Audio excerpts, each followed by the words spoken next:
Welcome, Go players! Today we're talking about popular modern Josekis, and specifically it's the headbutt Joseki, my favorite Joseki. I'm a headbutting kind of guy, so I call this the headbutting Joseki. You guys may know this better as the kick Joseki, where black sort of forms like a leg and a foot, and then white is being kicked upwards and then leftwards like a ball.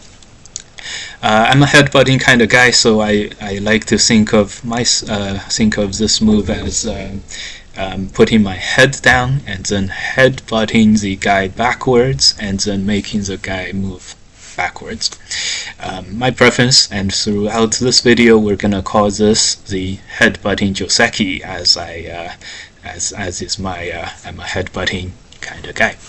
Alright, and so this is a very popular Joseki previously in handicap games, where black begins with lots and lots of star points, and this is well known as a attacking kind of a Joseki.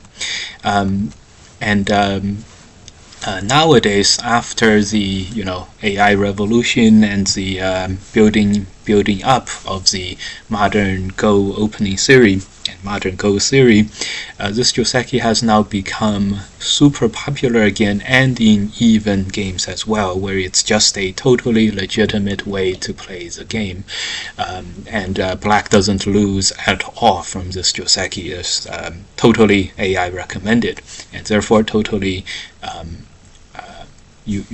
I play this all the time. I recommend this for you guys all the time. That's why it's popular.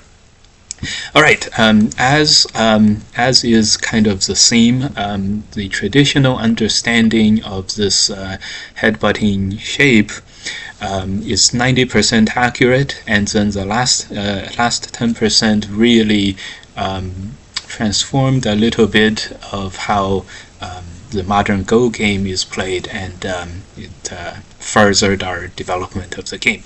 Very, very interesting. So back before the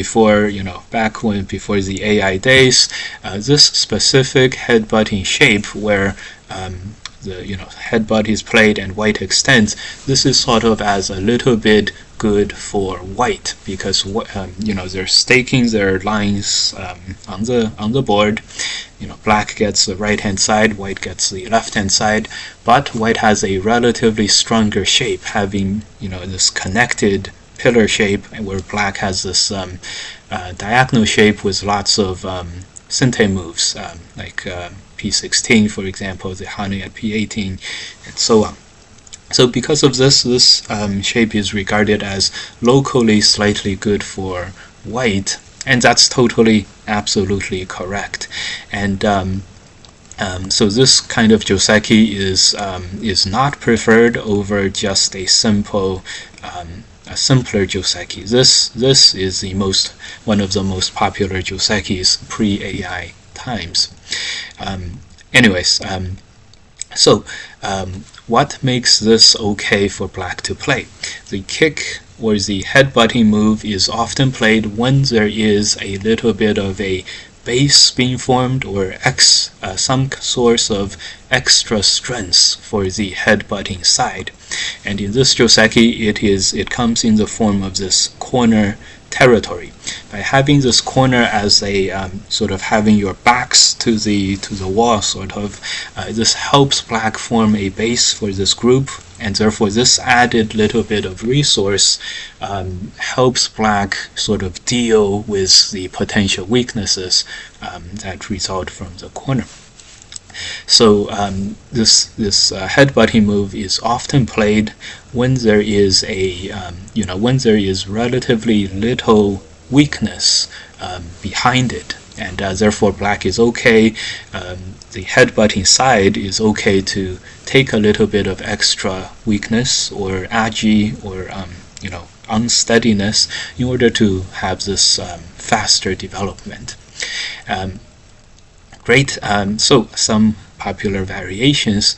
Now, back in the days, this specific Joseki was sort of as a little bit worse for black, particularly because black has suffered a little bit of this local thickness weakness kind of trade-off loss, again from the pillar shape from white and the diagonal shape from black, and it was sort of as black has lost out a little bit on the strength aspect of this Joseki, and black does not secure the corner, and that's a key to remember for this Joseki. Black does not secure the corner.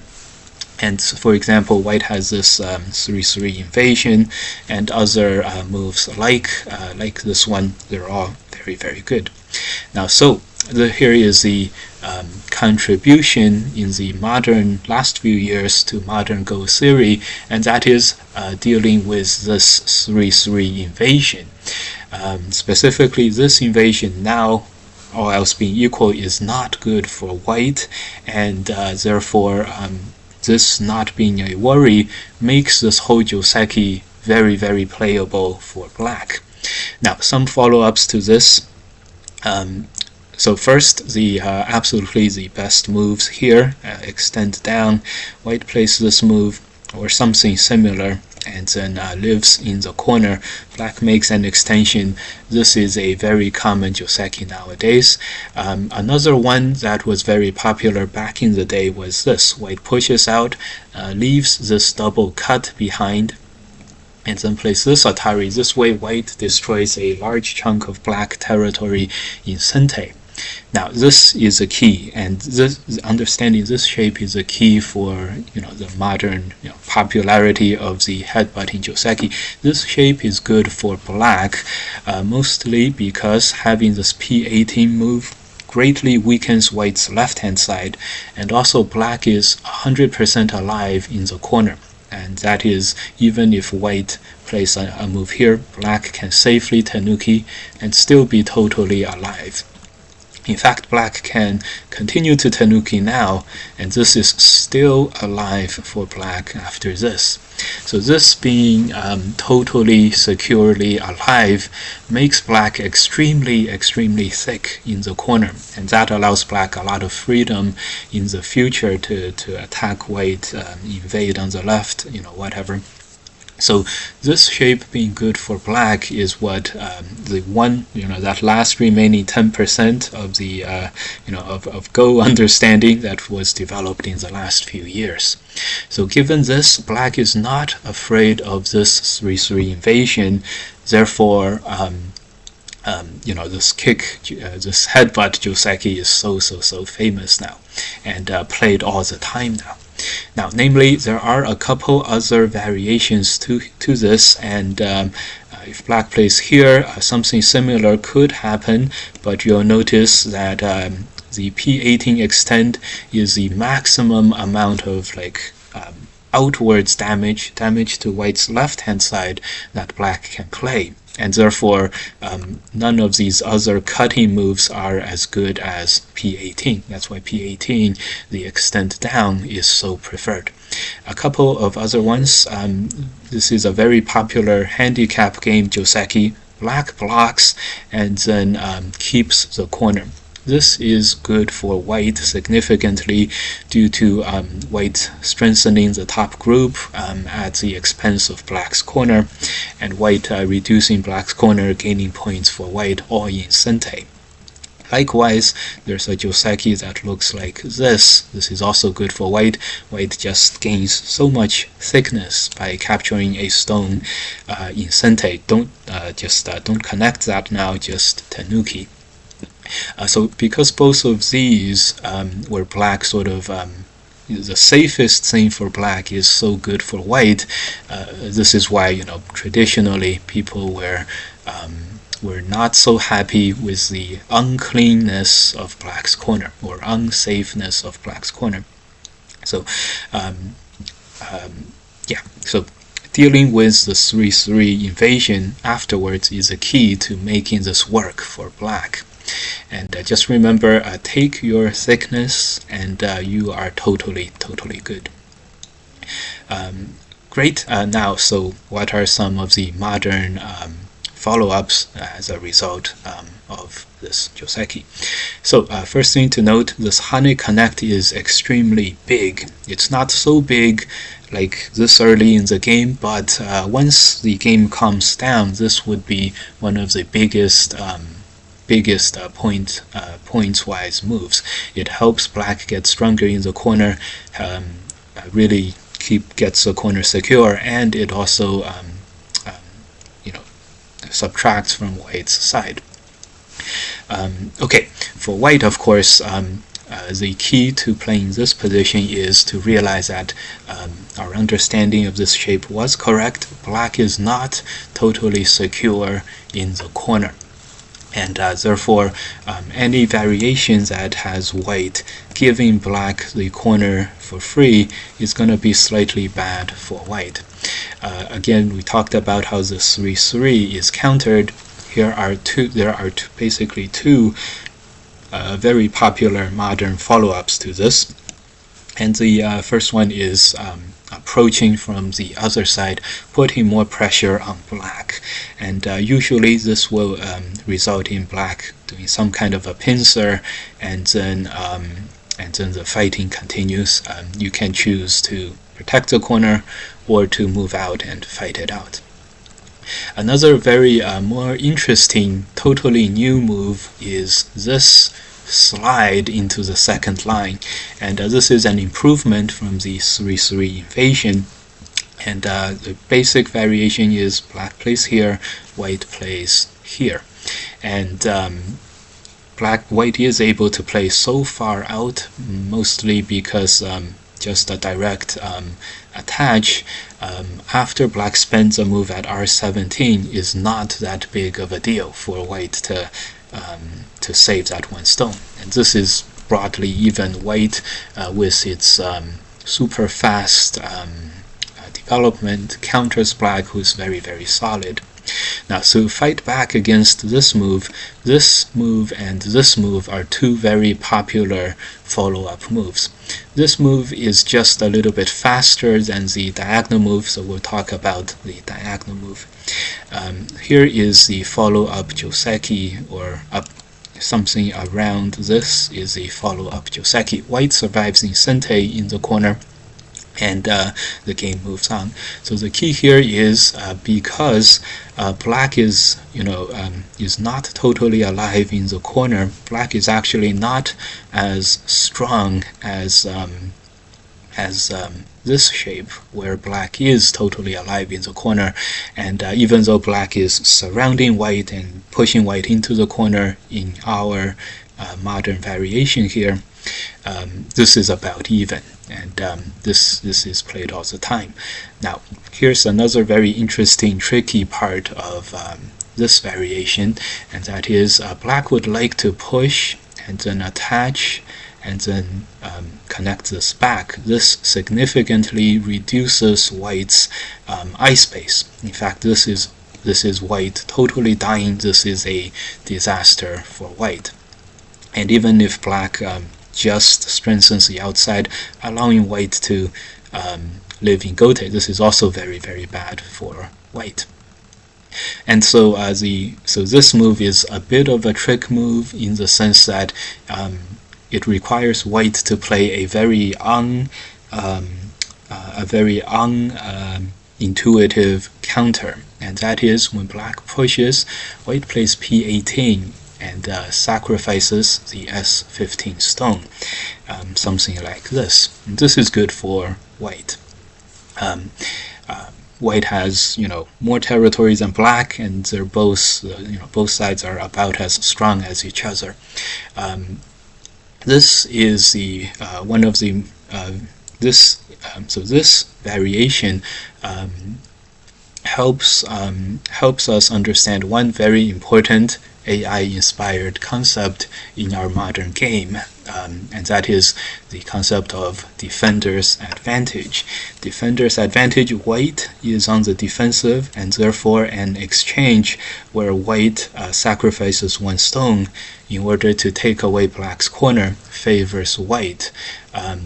due to by being severely on the defensive, white doesn't need much to be happy. White doesn't need much to have the efficiency advantage. Okay, so namely here, as we know, R16 black was a like a slightly bad Joseki for black earlier. What stops black from just getting the same Joseki?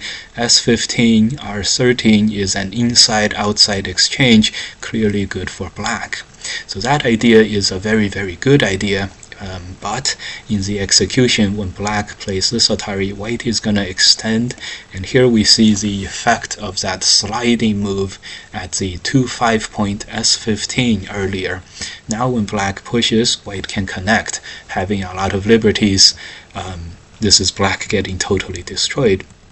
So black will want to try this other Joseki, but just the same, that S15's P-pin slide earlier works perfectly, and so black is not able to reach that Joseki shape as usual. This is like a very, very beautiful variation, and it really depended on white having this push was almost always sente for black, but when white slides into the R17, black has to play this extend, and white is able to block at this R16 point. It becomes white's sente, and so this one was a very white finessed this one, and it's a very, very important thing to remember if you guys are playing this Joseki a lot. Of course, this is a very, very adventurous move. This is the more normal move, but you will also want to play this slide coming up next. Almost the same. Black is likely to defend the corner this way. Great. Okay, next we'll see a few more follow-ups and the application of the headbutting Joseki shape in some other situations. First, this is the OGS Joseki dictionary. Let's see how much of this is in the dictionary. So the 2-5 slide is not, but this move is, and in the game we tanuki'd again, white slides here, black plays here. So this is in here, and the slide itself is not a pity, but that's okay. Here we talk about a very interesting black follow-up to this. Black plays the invasion peep into here. The idea here is black is trying to reach a superior position to a simple Hane connect shape, and this way black really clearly gets a large territory. The key here is it's a very good timing for white to play this invasion move, and when black descends here, as black is as is a plan normally, then white plays this move and then allows black to connect. So this is a popular shape. The Joseki, one of the most common Joseki shapes is this, and black gets this huge corner. And so the whole goal of white invading first is to make this unpalatable for black. Here we can see that the A and B exchange is where black doesn't get, is not playing anything important, and then white is. For example, if we got the same, good for black Joseki as usual, this is now much more acceptable and probably favors white now. Remember, black had overwhelming thickness in the corner by being totally alive, but after that black has played many exchanges on the top where it's white on the outside and black on the closer in to the thickness. Black getting a couple of points is no big deal, but white connecting himself on the outside is a big deal. This is good for white. So for all this reason, this is a very good timed counter, and this continues complicated fighting. It's very, very interesting. Last thing to mention is we talked about the very interesting slide into the 2-5, and here the response to the 3-3 invasion, there's a last one, and this one is really used for relatively special situations, and that is this very, very blocky, blobbing block over here. This is designed to so you can see how P18, this extent is very, it's like a line formation. It's very efficient. It's attacking the left, affecting the left a lot. This one doesn't affect the left. It is putting it is putting the maximum pressure onto the corner. And if white just simply goes for a simple life in the corner, this is very bad for white. Black has gotten the second line descent and even one more first line descent. So here it is important for white to play a corresponding efficiency-based play, again based on the defender's advantage. White is invading, this stone is surrounded, it is on the defensive, it is prime time to sacrifice and exchange and play something like this. And now something like this shape is not so big of a deal for black, and of course normally white would play something like this too. This is okay too. So the key for white is to not live in the corner and play a very efficiency minded game. Alright, very interesting. And so one last thing to mention is after black plays this 018, this is actually no big deal for white. It looks very bad, and whenever the first few times I ran into this shape, I was very, very afraid of I was very, very afraid for white. The key here is to realize that this attach is a very good move, and afterwards having this wedge to push black into the first and second lines is totally okay for white. Black doesn't gain much by these first and second line moves, and so after black plays this kind of a move, white has the time to again live in the corner and then just patch things up on the outside, and it's totally fine. Great. Next we see we'll see another application of this kick move, and this one is a very, very modern take. So this is from the 3-4 approach, and again this headbutting Joseki is played, and it's very, very popular nowadays as well.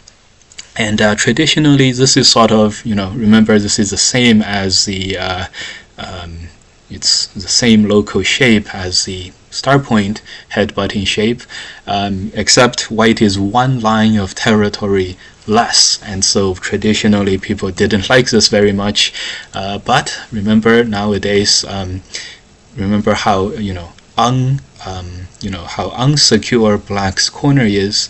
This white corner on the upper left is totally secure, and that's that's like a very good dichotomy. And again here, by having this really solid territory, white is happy enough with this shape, and it's a very modern Joseki. Before, people didn't like this very much because this Joseki was also popular, and this one, white gets one more, like little bit of territory on the inside, but the modern take is, because white is secure enough in the corner anyways, white is perfectly happy just taking this slightly less territory, but a place where black also has a correspondingly weaker position. So very, very interesting to see in the modern day. Okay, one last thing. the 3-space low extension is totally okay too. It is actually very often played. And so we'll talk about this in the there's one more interesting follow-up which I only learned in the last year or so, and that is so this is this blocking extension pincering move is very popular in the past, and you'll see this kind of shape a lot in the past as well. Nowadays it's also very popular that black does not answer anything here, instead play somewhere else. And this invasion follow-up, there's various different variations here, but one of the more interesting ones in the modern day is this. White plays this Hane move and then Ataris on the 5th line and then blocks over here without bothering to play the extending exchange. And the key here is, if black just simply Ataris here, this is very good for white. White headbutts here, another different headbutt, but still a headbutt nevertheless. I'm a headbutting kind of guy. Next, white has this very nice looking move here to really clamp down and destroy black's eye space and to blob black up. This could be like your secret weapon. So black will block and you can Atari capture this. This is capturing black's 3 stones, so you either get that block or you get this block, and again with a little bit of so this is about even locally. Black does have the ability to destroy white's corner later, but again white is super good in this shape, again because this is an Atari on the 2 stones, which indirectly fixes both the A and B cuts. And this, the weakness coming from these cuts gives white just enough of, again, one of the most interesting concepts in Go, which is defender's advantage. By having these 2 Ataried stones and fixing the outside 2 cuts, white is sort of gaining this extra thickness value, which is very important for white's strengths on the outside. Alright, so this about wraps it up for the variations, discussions on the headbutting Josekis. Just remember there are many variations, and it's one of the most popular openings in the modern game for a good reason.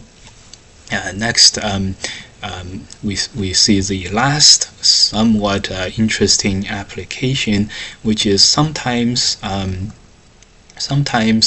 when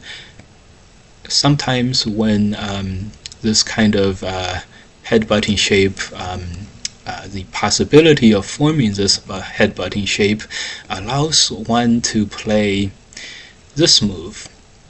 And in the modern day, almost all these 3 high approaches are answered by the attachment, but because this shape redirects back into the headbutting Joseki, that makes this move very popular as well.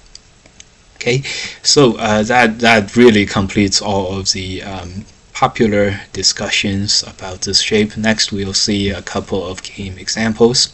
So this is a game I played recently online on Fox, and here comes, I'm playing black, and here go for the headbutting shape, usually okay.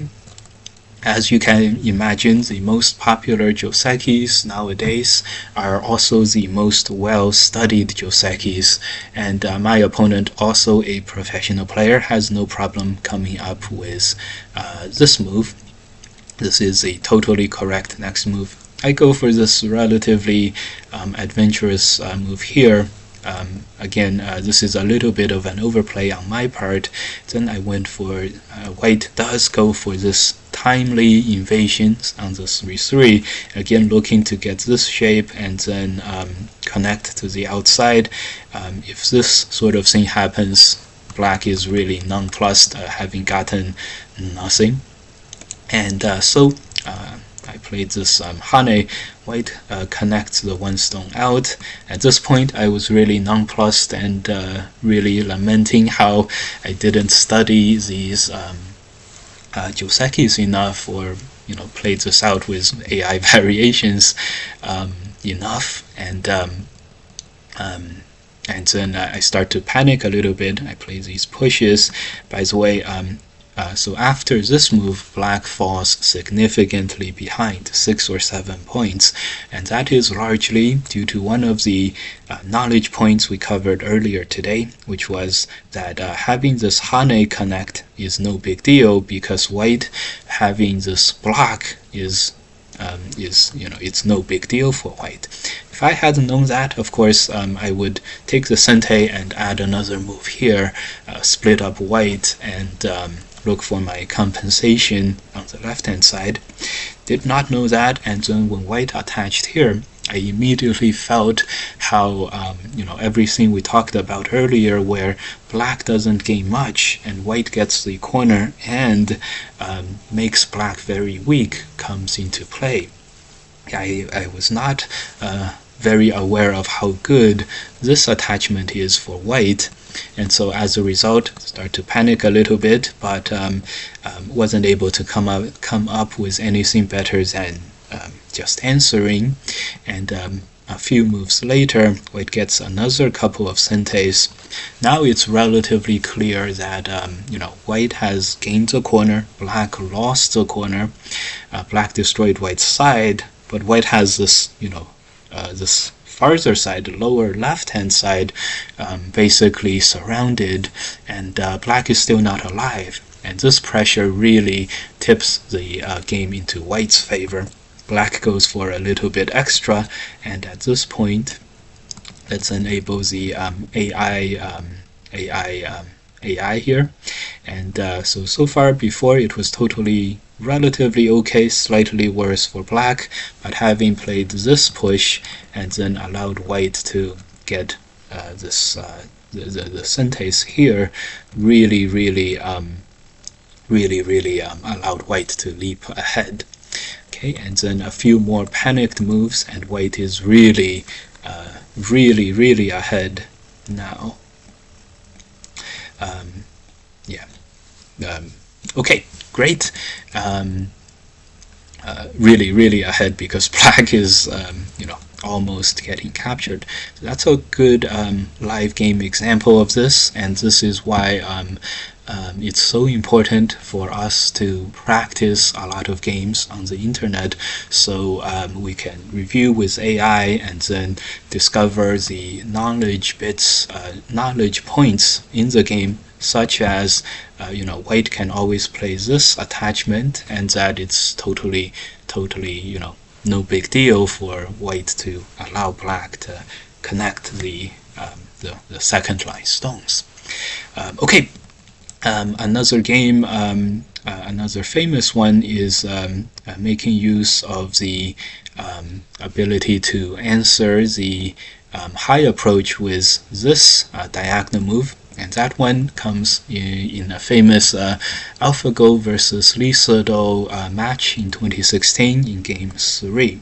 In this game, Lee Sedol played super aggressively, making a mojo to start as black, and AlphaGo plays this high approach, and here Lee Sedol goes for the to try to make the headbutting variation like this and really start attacking white. And here it's very good to see, interesting to see AlphaGo jump 2 spaces. This was not on anyone's radar at the time, and so famously this was the game where AlphaGo really established the importance of using defender's advantage to your benefit and to do major damage to your opponent, and winning the games through defense instead of attacks. So the important things to remember is turning, it doesn't so much threaten the corner as it threatens the corner and then live onto the left-hand side. So for black to attack white, something like solid was demanded, and then more defender's advantage coming up next. Here, the next move was really devastating. This move will enable the AI reviews here. This move very, very devastating, and black immediately finds it very hard to continue attacking. And black plays here. The next couple of moves was just a work of art. White always threatened to attack black. Again, remember the extend move earlier was a determined effort to take away white's counterattacks. But the next couple of exchanges later, white was able to counterattack nevertheless. And while white was very weak, black could not allow white to capture any of these black stones.